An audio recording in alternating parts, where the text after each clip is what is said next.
Chapter 16. The Capture.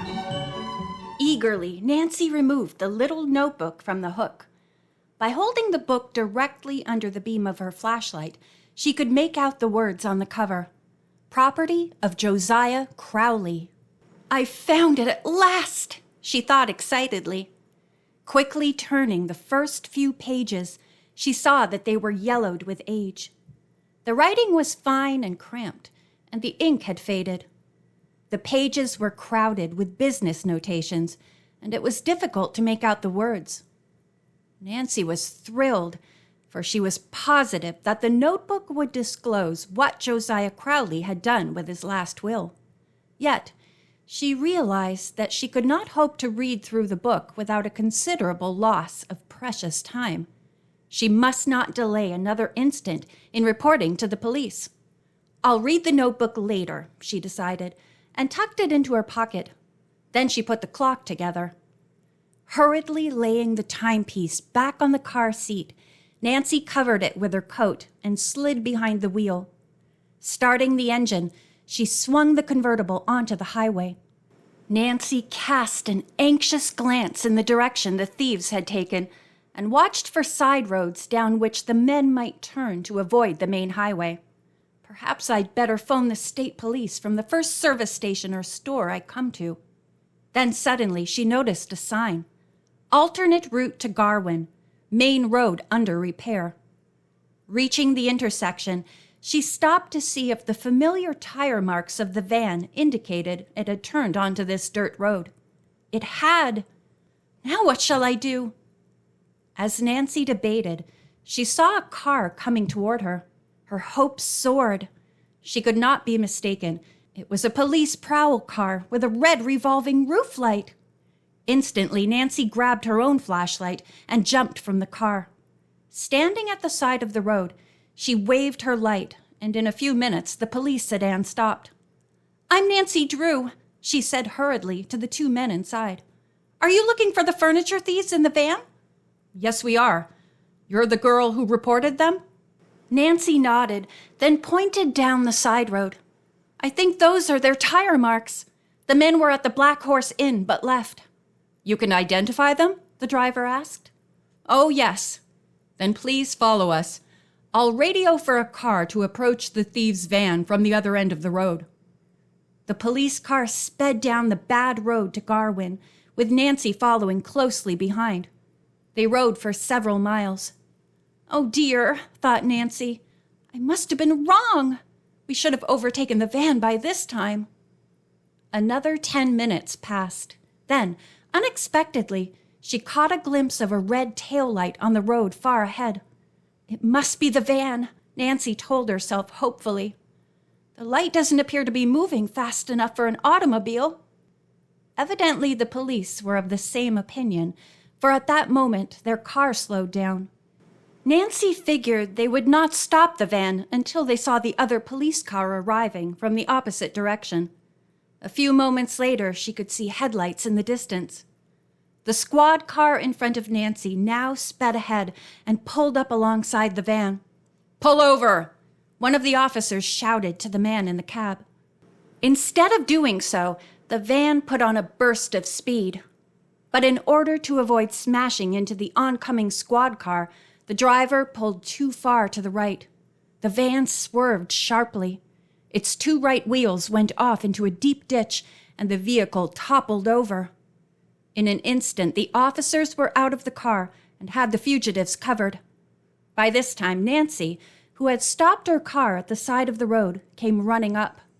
One of the officers turned to her and asked, "Can you identify these men?" As a light was flashed upon each of the thieves in turn, Nancy nodded. "This one is Sid, who locked me in the closet," she declared, pointing to the leader. "The others are Jake and Parky." The prisoners stared in complete disbelief.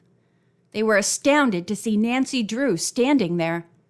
When it dawned on Sid that she evidently was responsible for their capture, he started to say something, then changed his mind and remained silent.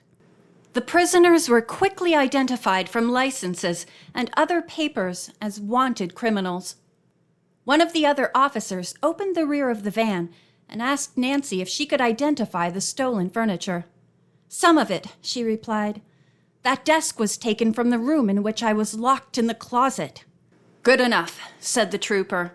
"These men will get long sentences for this. They'll be held on several charges. Are you willing to go with us and prefer charges against them?" "Yes, if it's necessary," Nancy promised reluctantly. "But I don't live in this county, and I'm eager to get home right away. Don't you have enough evidence against them?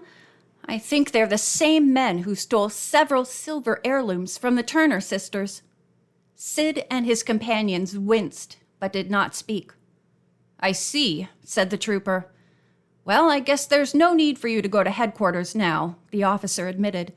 "I'll take your address, and if your testimony should be required, I'll get in touch with you." When Nancy showed her driver's license as identification, the policeman glanced at her with new interest. Taking her aside, he said, "So you're the daughter of Carson Drew. I see you're following in his footsteps. Starting rather young, aren't you?" Nancy laughed. "It was only by accident that I arrived at the Topham bungalow at the critical moment," she protested modestly. "Not many girls would have used their wits the way you did," the officer observed. "Unless I'm mistaken, these fellows are old hands at this game. They're no doubt the men who have been stealing various things from around Moon Lake for a number of seasons. The residents will be mighty grateful for what you've done. That Mrs. Topham you spoke of, she ought to give you a liberal reward for saving her household goods." Nancy shook her head. "I don't want a reward. Really, I don't." "Just the same, you've earned one," insisted the officer, who said his name was Cowan. "If you'd like, I'll tell my chief the whole story, and he'll take the matter up with this Mrs. Topham." "You don't know her," Nancy remarked. "And I do. She'd never offer a reward. Even if she did, I wouldn't accept it."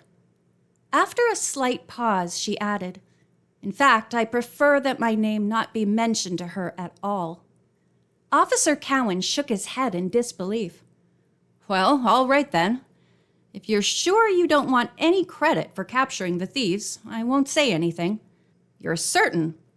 "I am," Nancy replied firmly, "for a particular reason of my own." The trooper smiled. "It must be a mighty good one." "There is one favor you might do me," said Nancy. "Ask your chief to put in a good word for the caretaker, Jeff Tucker, to the Tophams. Perhaps then he won't lose his job." "Be glad to," Officer Cowan promised. "And if you're really anxious not to figure in the case, I'll see if we can get along without your testimony." Nancy thanked him and then suddenly thought of the old clock. At the moment, it was lying on the front seat of her car, less than a dozen yards away.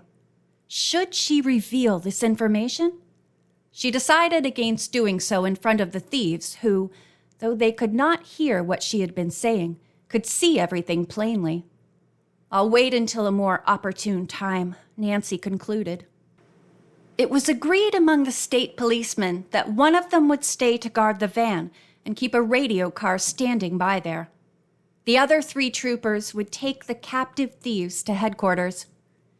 The 3 prisoners, their faces sullen, were crowded into the car. One of the troopers took the wheel, while the one beside him kept the handcuffed trio closely covered. Officer Cowan, a strapping, husky man, turned to Nancy. "I'll ride with you," he said. "You're going past headquarters on the main road?" "I'm on my way to River Heights," she responded. "Then the station is on your route. You can drop me off if you will." Why, of course," Nancy stammered. "I'll be glad to." At once she had thought of the Crowley clock. What if Officer Cowan should not accept her explanation as to why she had helped herself to the heirloom and its strange contents? If this happened, her progress in solving the mystery might receive a serious setback. Even as these disturbing ideas raced through her mind, the trooper started toward the blue convertible. Nancy braced herself. "I'll just have to fess up," she said to herself, "and take the consequences. End of chapter 16.